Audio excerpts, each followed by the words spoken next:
Have you ever made a mistake so cringeworthy that you wish you could just fold inside yourself and blip out of existence? Well, in today's episode, I welcome back to the podcast community mentor, Jeff LaPlante, and we're going to be talking about some of the mistakes we've made in sync. Some painful ones, some embarrassing ones, and some boneheaded ones, like sending the wrong sample rate up to CBS Sports. All of that and more on episode 261 of the 52 Qs podcast.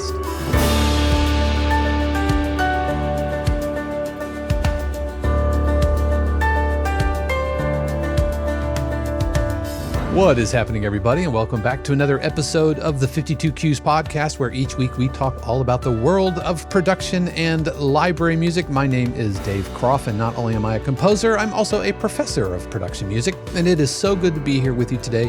Whether you're watching on YouTube or listening to the audio on the go, I want to welcome today's co-host, one of our community mentors, Jeff LaPlante. Jeff, how are you doing, my man? Doing fantastic. Thanks for having me again. Dude, man, love having you. Love having all of our mentors. And if you've not gotten caught up with Jeff is our mentor over pop, over vocal music, and does a lot of hip hop stuff. He is the reigning king of Serato sample, I would say. I think you probably have the deepest understanding of sample chopping and especially like vocal chopping. Are you doing a lot of that kind of stuff these days? Yeah, some of my libraries are a little opposed to the vocals, so I have to come up with like different melodic strategies. But, to be honest, I'm hearing so many vocal chops on like TV commercials and advertisements lately. So it might be coming back on trend. So I'm in luck. Yeah. And I would be remiss, and you don't know I'm about to do this, but you just had a huge release with Alora, didn't you? Can you talk about that album release? Yeah, so it was with my singer, Alora, who's fantastic. She writes the lyrics and the top line melodies. She's a fantastic singer.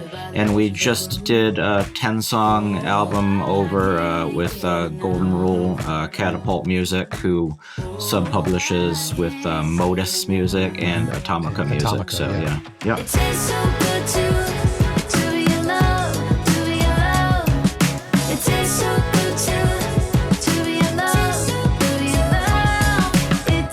Dude, congratulations. That is so well earned, and you guys are an amazing dynamic duo there.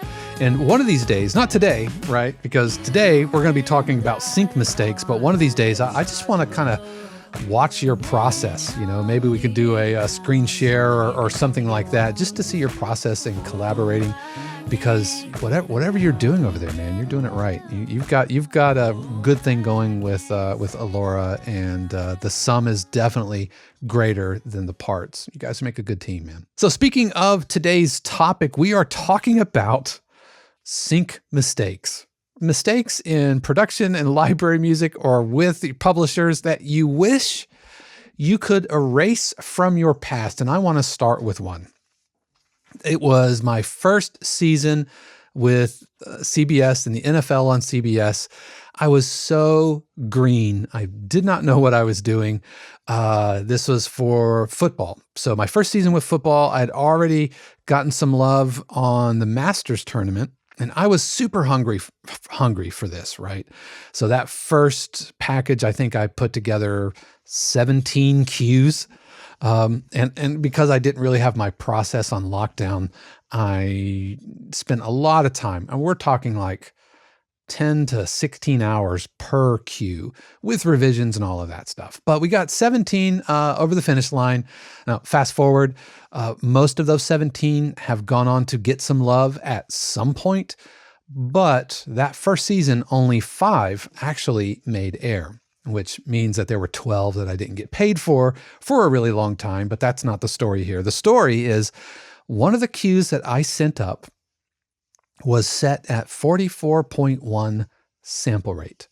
Now, if you are listening to this, and if you have experienced this, I want you to think to yourself, what happens when a production company or a network who really needs 48K sample rate files Do you want to guess what happens when they drop in a 44.1 sample rate audio file into their 48K system? Does it have something to do with the pitch of the audio? That's exactly what happened. And that is to say that when it made air, first of all, I was really happy. I was like, oh yeah. It was a cue called "Come at Me, Bro." And let me actually dig it up here.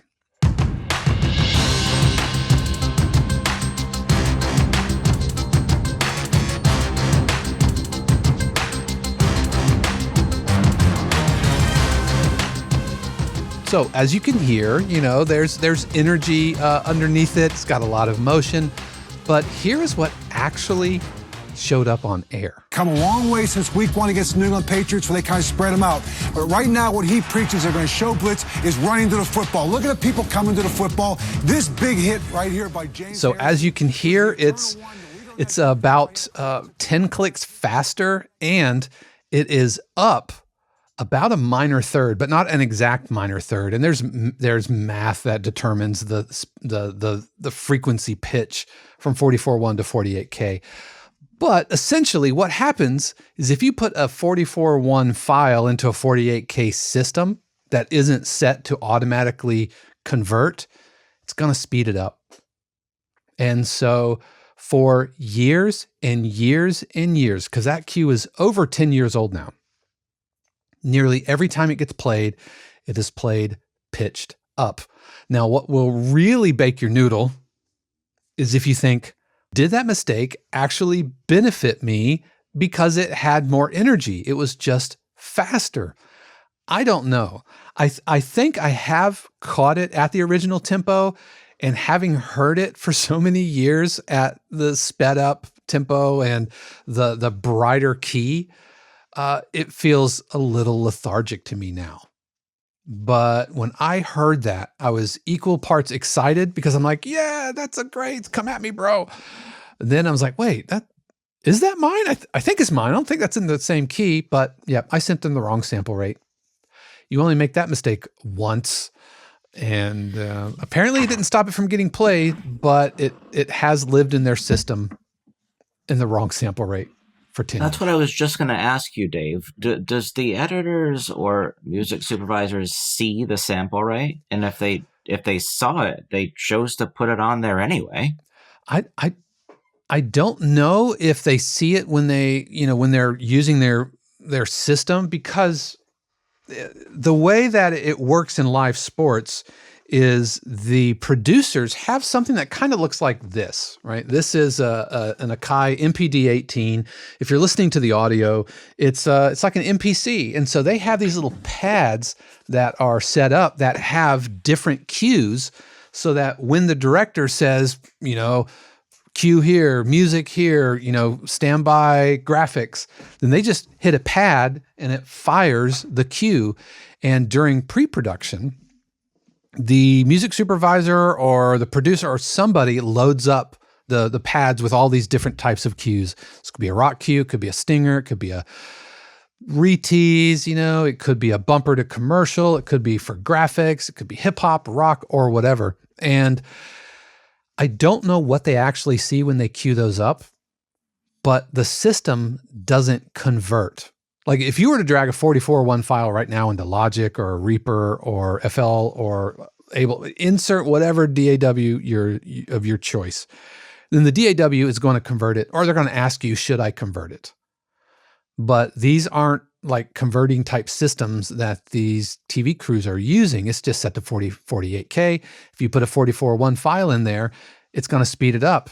Now, what would happen if you were to load up a 96K file? Jeff, what do you think is going to happen if you export yours at a 96K sample rate and they load it into their 48K system? Well, it would probably slow it down and bring the pitch down then, right? Exactly right. It's going to slow it down. A lot. A lot. Like by half, really. Yeah. 44.1 to 48K, that's about a minor third. 96 to 48, that's an octave. That's an octave. And it's going to be like, whoa, whoa, Yeah. whoa, whoa. And yeah. Wow. And so at the end of the day, It wasn't a deal-breaking type of an error, but man, there's a little part of me that dies inside every time I hear that cue get placed because it is in the wrong key and in the wrong tempo. So that's my first mistake. Jeff, what's a mistake that you want to confess here to the internet? Well, mine's a little bit more serious. It's like almost like a doom and gloom. So I'm 5 years into my sync career, but I truly think that I could be 10 years in right now. And the reason why I'm not is because I gave up a little bit too easily, and I took rejection personally back in 2015. I had the same equipment that I was using in 2020 when I signed my first deal. I had the same musical knowledge. I was using the same tools. The only difference was my mindset.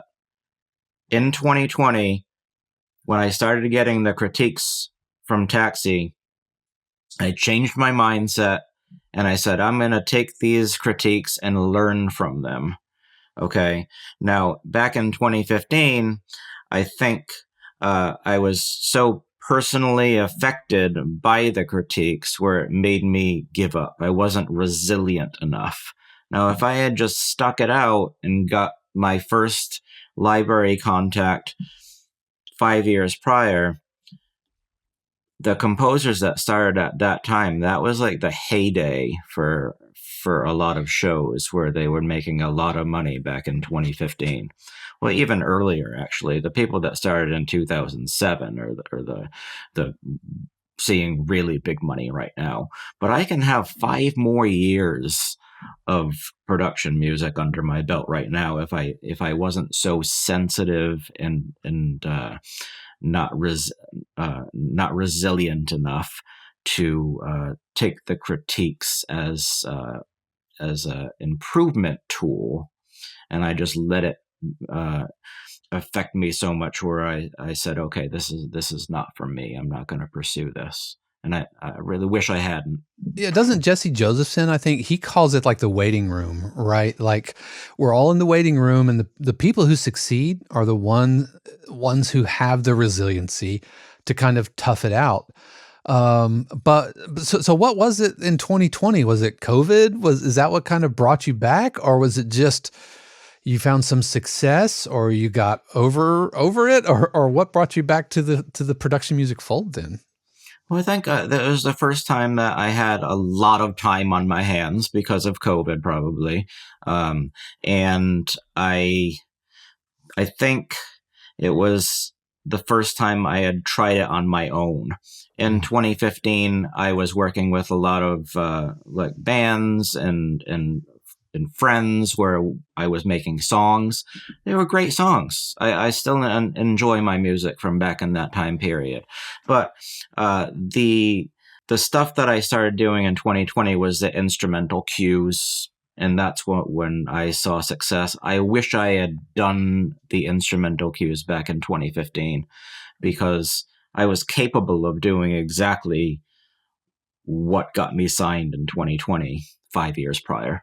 Yeah. 2015 is that clip we heard from "Come at Me, Bro." That was from 2015, the 2015 football season, which was my first real kind of season. And I kind of dabbled into it a little bit before, and there was a ramp up, and it takes time to actually get placements. But 2015 was a pretty good year, pretty good time to start because it was far enough along in the Internet of Things, right? But it wasn't so far to where we feel like the market is saturated. But, and not from a composer standpoint, but from a library standpoint, there were just fewer libraries. There were just, once upon a time, there was basically I think 7 or fewer libraries that covered pretty much the entirety of film and TV placements because it was considerably more expensive to make albums. You were actually pressing CDs or even, dare I say, reel to reel. They were expensive to buy, or to license. And so 2015, I think, is when the lid kind of came off of that, and we started seeing tools like Source Audio and even other things that have come along since then, like Cadenza Box and these services, Disco, that can put catalogs and make catalogs much more financially feasible for smaller boutique libraries. So 2015 was kind of an inflection point where that started making a real difference. Then 2020 kind of poured gasoline on the fire of the composers, because now composers like you and like me were kind of stuck at home. 2020 is right around when we started up the Facebook group. We started that in 2019. It really took off in 2020. And by 2022, we started 52 Qs proper. And it's no coincidence that was a product of a lot of people losing options as far as how they can make a living making music, especially when all the live gigs and stuff dried up. Another mistake that I've made, and this is another kind of boneheaded thing. You know what's really helpful, Jeff? When you are emailing your publisher, it's really helpful to use their correct name throughout the email, repeatedly. I had 2 publishers that I was pitching and actually working with at the same time, and I completely got their names backwards.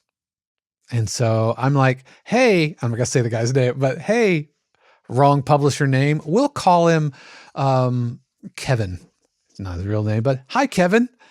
This is Dave. So excited to work with you. And this is some new cues I'm working on. What do you think? Really looking forward to hearing back from you, Kevin. And I hope you're having a great day. I heard back. He's like, I'm not Kevin. I am Kyle. So you're talking to Kyle. And I had just completely transposed the library owners with the libraries in my mind. And it's not even like their names sounded nothing alike, but I just got them transposed in my head, which the moral of the story is always, always, always proofread your emails. Make sure that you are sending it to the right person. And here's the thing though, it wasn't just the wrong name in the email, because you know what else is attached to names? Email addresses. So yes, I emailed and used the wrong name to the wrong publisher because I just got it mixed up. Thankfully, it didn't torch my relationship because, ish happens. But man, that was super embarrassing. And I've been known to fire out emails that I will have proofread, but then I look through it again later, or they respond and I'm like, I'm just missing words because I'm typing, and in my mind, I'm like, hope you have a great week. Instead, it'll say, hope you have great week. I end up sounding like a caveman or something. Dave, wish you week good.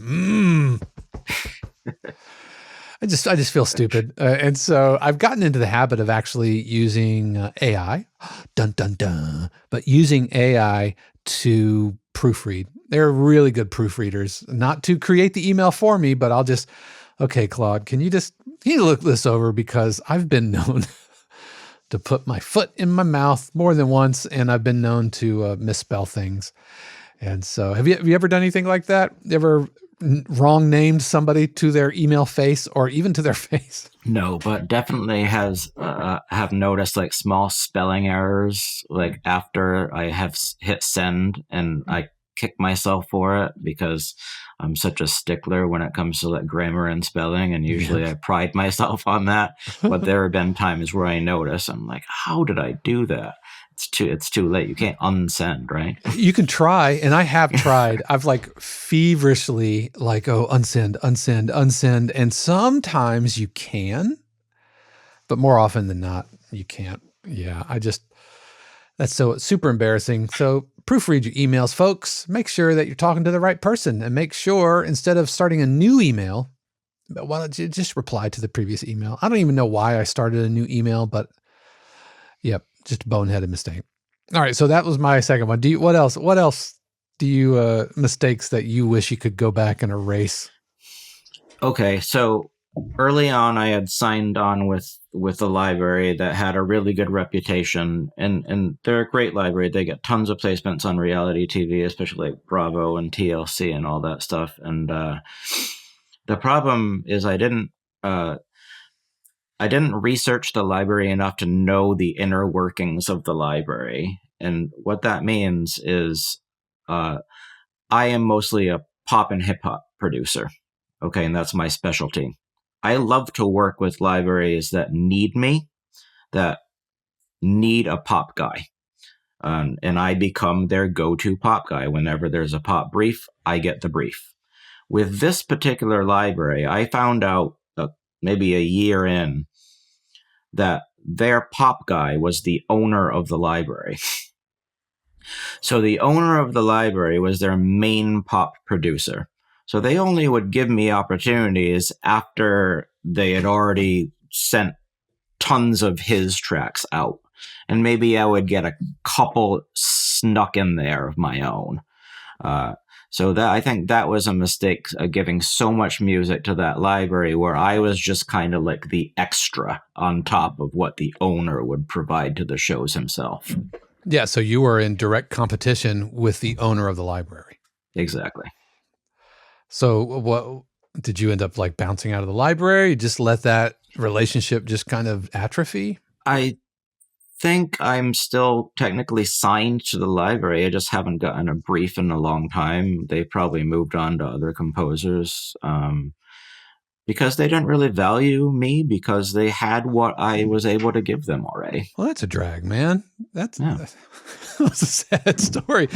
Well, I mean, you live and learn, right? You know, all these mistakes are teaching moments, you know, not to sound too woo-woo-y, but yeah, they are, you know, anytime that, whether you're sending the wrong sample rate or name dropping the wrong person, you know, the cringe, or you sign something to a library and they're not going to end up working out. You kind of learn from that. And I don't think anybody who has found any modicum of success in this business is without these types of things.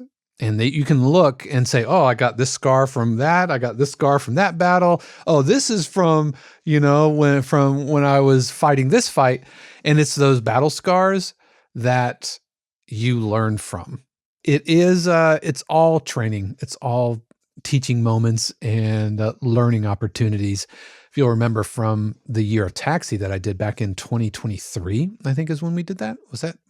Might have been 24. Anyway, during my year of Taxi, or my 17 weeks of Taxi, you know, part of the goal of that was how to kind of handle rejection and where are the teaching moments from any return. That got tough. It got tough when I was like, I vehemently disagreed with the screeners, but I still had to kind of float outside myself and think, okay, whether it was a mistake or not, what can I learn from this? And so, yeah, your scars are what makes you a better fighter down the road. Another mistake that I found myself, or I didn't even think they were mistakes at the time, but I can look back and see that this was a mistake. I didn't write enough early on. You know, I look back at the time I look back on the play, the experimentation, the kind of, wow, you could do so many things. You can learn so many things are new and exciting, but I don't know if it was because my ego, or I don't know if it was maybe procrastination or Stephen Pressfield, War of Art Resistance. I don't know, but considering how busy I am right now, whether it's, you know, recording podcasts or running a community or running a publishing company or, you know, teaching full time or all these kind of things, I didn't realize at the time how much time I had.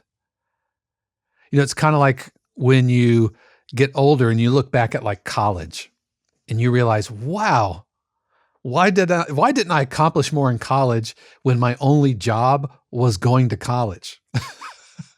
Why did I spend so much time and energy in my band fraternity, which I loved, and to this day, close friends with fellow KK Psi brothers, AEA brothers. But I look back on it now, I'm like, that was a disproportionate amount of my energy. And even, this isn't a sync mistake, but even I got kicked out of a percussion ensemble concert because I blew off the dress rehearsal. Why? Because there was fraternity drama happening, and that was more important. Do you think my percussion professor gave a crap about my fraternity drama when I don't show up for the dress rehearsal for the percussion ensemble concert? He did not. And as a college teacher now, good Lord, I would have been so mad at me too. And so he kicked me from the concert, man. Yeah, we could do a whole other episode of mistakes that we've had in our lives. Yep.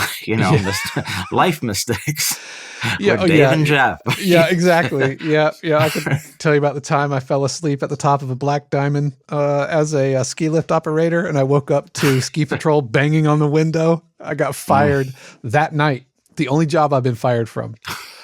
In my defense, the Black Diamond is all like expert skiers, and it was midnight skiing, and it was so warm and toasty in the ski lift operator house. But no, I got kicked off from that percussion ensemble concert, and what I learned from that was about priorities. Like, my priorities were seriously out of whack. So anyway, the whole point of that was, you think back to college and you realize, wow, your only job is going to college. I think back now, 10 years ago, and really, other than, teaching at Full Sail, my only other job was writing music. And so why didn't I write more?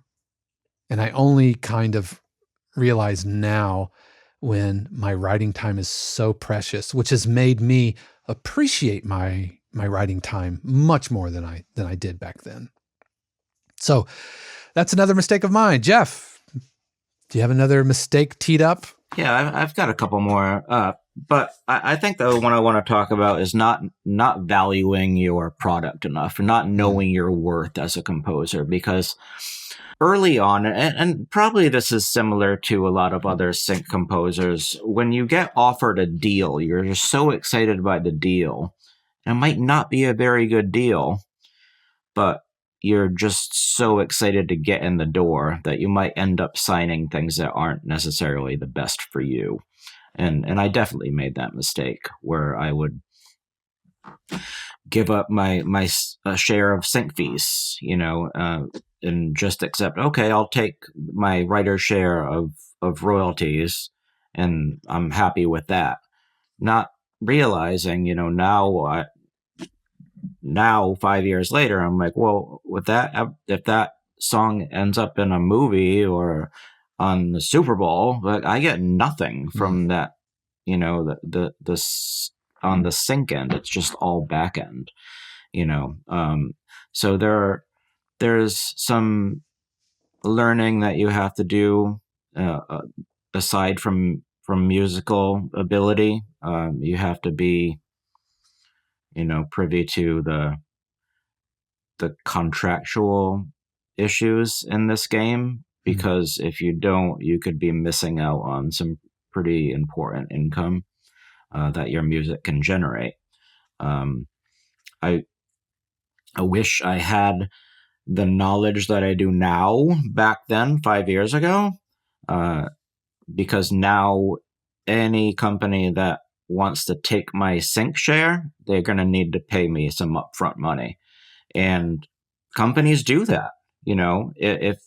If you want to take the sync share, you're going to have to pay me, a considerable amount, because the possibility that queue generates thousands of dollars over the next 10, 20 years is pretty good. So you're gonna need to pay me for that. You do not give up your sync fees. and just agree to writer share. Yeah, I think I can echo that. I would push back a little bit, and I've done a podcast episode on, kind of never say never, because there are some people who would say like, never sign away any of your writer's share. And I say each deal is different and where you are in your career is different. And so if you're early in your career, sometimes you do need some wins, right? You do need to kind of get some experience and get the ball rolling a little bit here. That having been said, there are some times where the long game is worth whatever you would kind of sacrifice on the front end. If you're giving up writer share, and I've said this story before, but I did a project with Disney and they were paying a very small upfront. And this wasn't for any broadcast. It was for internal. It was scoring a video and that kind of thing. And so I'm like, this is Disney. This is a multi-billion-dollar company. They could have afford to pay me a little bit more, but this was all they were offering. And I knew what I was offering was worth more than the money. But I wanted to have Disney in my portfolio until the end of time. And that had extra value to me, to where it was a strategic choice to kind of give my music, or I didn't give, they did pay me something, but to give them my music for less than it was probably worth, because it was more value to me to have Disney as a client. Okay. Now, when I was making the deal, I was thinking maybe it could turn into something more long-term, and then COVID hit and the whole program that I had scored that picture for kind of dried up. And so they shifted a lot of things internally, but that's just the universe doing universe things. Can't control that. I also have some deals where I have signed away a portion of my writer's share because of the long-term return. Now, I will say for those deals, I almost always will take the upfront money, and the publisher doesn't take any upfront, like consideration fees. The albums that I work on, they have a little bit of money up front. The publisher just gives that all to me and then takes a slice of writers, mostly because the production company is taking his slice of publishing, which is happening more and more. And so what are publishers supposed to do? They got to eat too, right? This is a business for them. And so if a production company or like a Netflix or Discovery or HBO or Apple or whatever, if they're going to come in and chew up the publishing share, what's a publisher to do? Yeah. So at the same time, if you're a publisher and you're like, okay, we're not going to share any sync fees with you, and we're going to take half of your writer share because we're going to get you so many placements and it's going to be worth it. Because there are some companies that have that business model. Yeah. And they do get tons of placements. However, when they're also pitching their music to like blockbuster movies and they get one of those songs in a movie and it's a $20,000 payout, I don't know how you can live with yourself not giving the composer any money after that. Yeah. It's like you told the composer you were just going to pitch to reality TV shows and we don't deal with sync fees, so we're not going to make that part of your agreement. And then you just pocketed $20,000, a composer gets nothing? Come on. I'm not going to make that mistake. Yeah, we've done some briefing room stuff with a publisher who was not doing any upfront sync, but this was actually a point of concern for some of the composers in the community, and they chose not to write to those briefs, which is totally cool. But to that point, I would say that the cues that we were writing, and they were just kind of like pulsing tension cues and that kind of thing, for like dating shows. Those aren't going to land $20,000 syncs. Nobody anywhere is paying 20 grand for a plucky dramedy cue or something like that. They're just not. Now, if we're talking songs or like trailers and that kind of thing, then that's a different story. Those types of cues and the types of placements could yield actual upfront syncs. And to be fair, this publisher that we were working with said that those would be under a different deal, like if we were doing vocal up type stuff.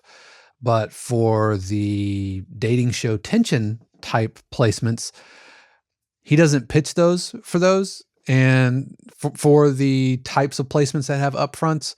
And so that's one of the reasons that we went with it, that we worked with that publisher, even though some composers chose not to participate in those briefs, which is completely okay. Zero hard feelings. But that was a concern. That was a question.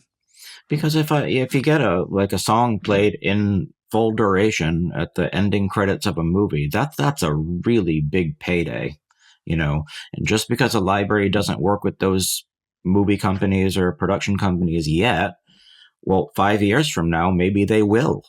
But the song has already been signed under the no share of sync fee deal, So the library that you think is only in reality TV, well, 10 years from now, maybe they're going to be working with the biggest movie production companies in the world, and all those songs, all the money generated is going to go right to the library, and the composer gets nothing. Yeah, or maybe the library gets sold, or bought by another publisher, and they kind of grandfather all the contracts and all the deals that they have for their composers, and that the new owners have a much broader network and they have relationships. And no, you raise a really, really good point. And at the end of the day, you just have to kind of look at each deal individually and see what is the best value to you in the short term, but also in the long term.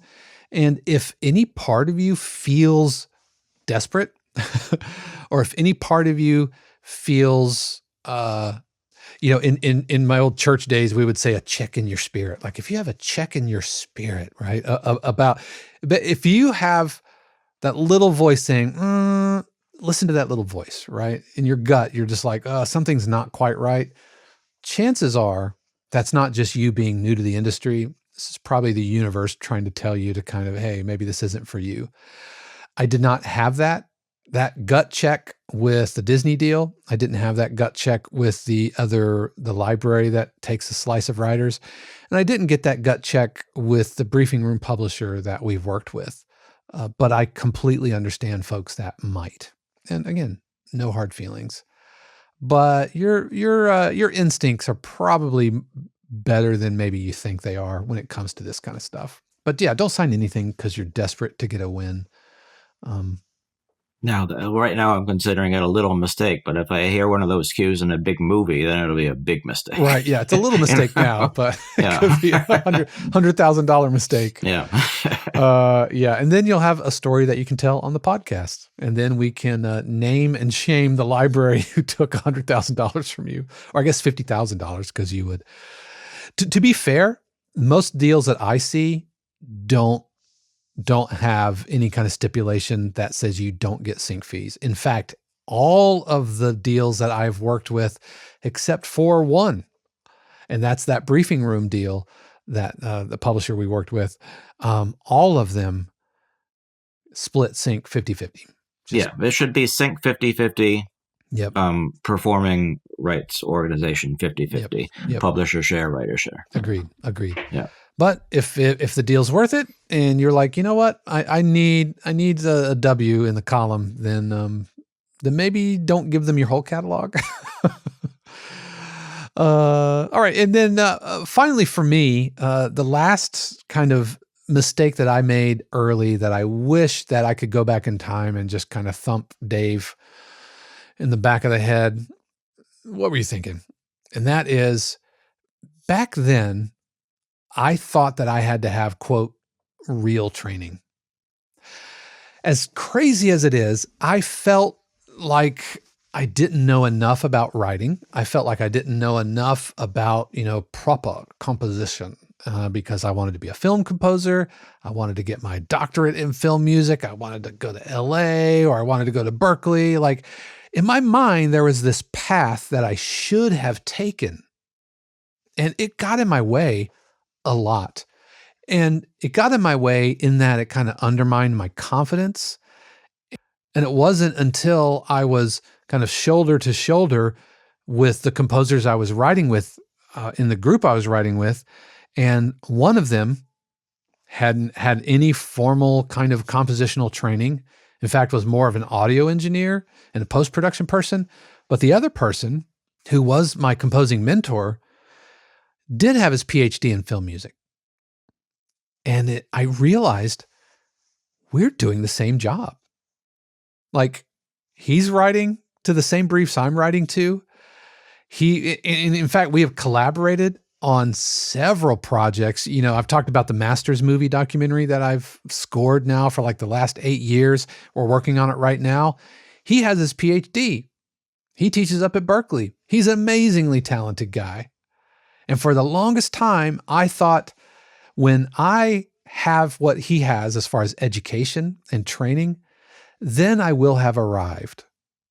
But I had this kind of moment when I realized you are waiting to arrive somewhere that you are already there. You're already at the destination. Why do you think there's something missing? Now, that's not to say there's not always things to learn. Of course, there's always things to learn. But I spent so much energy and so much mental hand-wringing feeling like I wasn't properly trained in the ways that mattered, you know, in composition and in film scoring and all of that kind of stuff. And that's just crazy, because there are so many different paths to this gig, as is evidenced by the fact that here we have me, band kid, timpani guy. You know, I love film scoring, but I study music composition, music education, undergraduate in music history, my master's in jazz and studio music on drum set and vibraphone, and I'm doing the exact same thing as the guy who I thought did it right. And I wish I could go back and get some of those mental CPU cycles back, because I could have had a lot less anxiety. And well, imposter syndrome. That's just garden variety imposter syndrome, thinking that I did not deserve to be where I was. And it took me a while to shake that, man. And I kind of see that similar aspect reflected in some of the folks that we have in the community. I hear them apologize, you know, for maybe they bring something to feedback and they kind of says, well, you know, maybe I don't know enough about this, or, you know, I didn't study orchestra, or the flip side, you know, I don't know enough about mixing, or I'm really, really new to this. And that's completely okay. There are so many different paths to this gig that don't involve like getting, you know, a PhD in composition, just like it doesn't involve having run sound for, you know, Grammy-winning artists, or having lived on an orchestra stage all of your life, you know? Does that resonate with you, Jeff? Yeah, the most important instrument that you have is your ear. You know, if you hear what sounds good, and you have the ability to hear what doesn't work, I think that's more important than any studies that you could do. Yeah, and I think it boils down to musicianship. That inner kind of sense of taste, sense of style, sense of what is working, what's not, what you said, what sounds good. That's musicianship. And musicianship manifests in so many different ways that can each be kind of, you know, airbended or waterbended into the production music shape, so that we can find success in the industry. But if you're listening to this or watching this and you're thinking, well, I don't have a master's, Dave, or I didn't study this, or, you know, maybe you don't play an instrument. You know, maybe you're a vocalist and you're like, man, I wish I could be better keyboarding, or I wish like I was a better guitarist. No. You are good enough, because musicianship, that's inside you, but it manifests itself in all of these different ways. Yeah. I would take somebody with a good ear any day over somebody with a music composition degree with a not so good ear. A degree is a piece of paper. when Yep. it comes down to music and just natural talent. Yeah. Yeah. Now, I will say, as a professor of higher education, I firmly believe in higher education. Just as long as you understand that the goal of going to college isn't to get the piece of paper, because the piece of paper is just, a thing that proves that you accomplished this. The real goal of higher education and education in general is to better yourself, which is why I see students all the time who are much more interested in getting the degree than getting the education. You know what I'm saying? Like, they're just, and I don't see it as much in the class I'm teaching now on production music, because it's such a like, look how you can kind of make a career in this. It's very much kind of like what we're doing. But having students who just like aren't into learning music theory, or like you realize that the paper, the degree, isn't the point of the education. It is getting better. And so college and just like, or taking lessons or sitting with a mentor or whatever, lots of different ways to do this, but it's about getting and being a better musician. And so college can absolutely supercharge that, assuming that you're putting into it what you hope to get out. But don't enroll into college, especially in the arts, with a goal of getting a degree, because no library has ever asked to see my degree.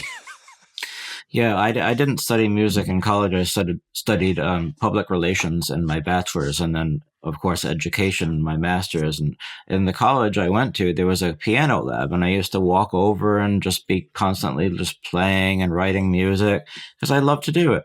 And everybody just assumed I was a music student, so they would come up to me and ask me, and what composition classes am I in? And I said, no, I'm just here for fun. And I remember one time I got into an argument because somebody was playing something and there was an off note in my perspective. This guy had like, I don't know, 4 years of composing under his belt, and he was trying to explain like why it worked theoretically. Like, no, it's a sus4 with the add 13, and it totally makes sense when you look at it this way. And I was like, yeah, but it just doesn't sound good, and you have to be able to have that musical gift to really, truly understand what really works. And I understand it's all subjective. What I think sounds bad might sound good to others. So I'm not saying I have the best ear in the world, but I could hear off notes. And if it sounds off to me, maybe there's something wrong. Right. Yeah. I've seen some like composers who will argue with a theoretical choice the way a defense attorney would argue with it. It's like, well, I think you're kind of leaning on a technicality here. So those are some mistakes. Jeff, was there anything else you wanted to cover? Did we get through all the mistakes as we are airing our own laundry? Just the typical don't let your ego get in the way. It's kind of that goes back to my first one, is why I gave up. I was like, okay, I think my music's great, and you start getting critiques and feedback that doesn't go your way. You have to have a growth mindset in this game. There's going to be rejections for your whole career, not just at the beginning. So the trick is to learn from those critiques instead of taking them personally. People are trying to help you. People are trying to show you what you need to improve on. There's nothing to make you give up. You have to have resiliency in this game. Even if you're 20, 30 years in, there's going to be something to learn from, because music is constantly evolving. What could have worked 20 years ago or even 5 years ago might not work anymore. So there's always something to learn. It's really interesting that you bring this up now, especially as we close out the episode. This is so present right now in the community. We're working on some briefs, and we did work on some briefs for the briefing room that were going up to a publisher for a major sporting event that happens every March. that some people go mad over. And the library initially wasn't happy with the package that we sent him. At the end of the day, he was calling us up to a higher standard because competition is more, more extreme, more fierce. And, if once my ego got out of the way as the kind of the Sherpa helping everybody up this mountain, once I got over myself, I realized that he was right. And maybe we had gotten a little, I don't know if complacent is the right word, but I think we were retreading a lot of the same territory. Yeah, and that's what it is. Like our stuff might sound exactly the same as the batch that we sent last year. Mm-hmm. We weren't evolving. It's important to understand that this is an evolving landscape, and we have to, grow with the tide, if you will. Yeah, especially if you're dealing with like more contemporary modern styles like hip hop for sports. It's so easy to go, what are you talking about? My stuff got accepted last year. You guys, you're just too mean. And I give up. There's so many people at the beginning of Taxi, at the beginning of their Taxi journey act like that. They're like, my music's great. And Screener doesn't know what he's talking about. Yep. As soon as you switch your mindset and say, okay, well, read the critique, make the changes that were suggested, and that's how you're going to be constantly improving. And sometimes it might be a blind spot, like with this latest basketball package that we sent up. I think some of it was from me as the person who is kind of executive producing this and publishing it, as it were. I think, first of all, I was looking at each cue individually and not as a whole, like an album as a whole. But that's not how the library is going to listen to it. The publisher is going to listen to them all and go like, oh, these are all really kind of same vibe. And they already have a lot of this, because I kind of got into that loop. And once I got over myself and realized, hey, there's some truth here. And yes, had to have some conversations with some composers, some hard conversations, because we're talking composers who have already gotten air in sports broadcasting, now finding themselves not even getting on the album that's getting pitched. And so it's a hard pill to swallow. That's definitely a hard pill to swallow. And you want to be able to inspire and say, yeah, we're just evolving and we're getting these modern techniques and like always pushing the envelope so we could improve as a collective, right? That's right. With that being said, you hear some of the stuff that's making air and you're like, how the hell did that get placed? Yes. So because who knows? Our job isn't always to write to what's getting placed as much as it is to write at what's getting placed next. Yeah. And trailer composers know this and we talked about in the interview with Randon, by the time something makes air, that cue was written, 1 to 2 years ago. This is what was happening 2 years ago. And that's how long it takes to go through the system, get placed, and then show up in a trailer. Similarly, you can have cues that worked last year and now suddenly aren't interesting. On the flip side, one of my cues that I put in that first NFL batch in 2015, it's called End Zone Rundown. It was a cue that made air 2 weeks ago. Wow. So you just never know. And on golf, no less. It was the closing segment of the Genesis Invitational. Big, giant 2-minute play. They even made it into my one string guitar solo that I played on my $200 Ibanez by myself, like taking it one measure at a time. They played it so long, it made it to my crummy guitar solo section. But you just never know. And so when you get those returns, and once you kind of set your ego aside, and I will say it's okay. You are not wrong. You're not broken. You're not stupid or foolish or immature or unprofessional to have an emotional reaction. I think it would be weird if you didn't have some kind of emotional reaction to a return. How you handle it, that is what professionalism is, right? It is, what do I do with this information after I process it, right? Mind like water, Bruce Lee, kind of go back to equilibrium, and then find what's to learn. And then you take it and you use it to fuel the next version of yourself. And so that's good. And I think that is a perfect place to stop. Jeff, thank you so much for hanging out with us today, man. Really, really appreciate you as always. Just like I appreciate our family and friends, subscribers who are composers just like you, looking to find success in the sync music industry.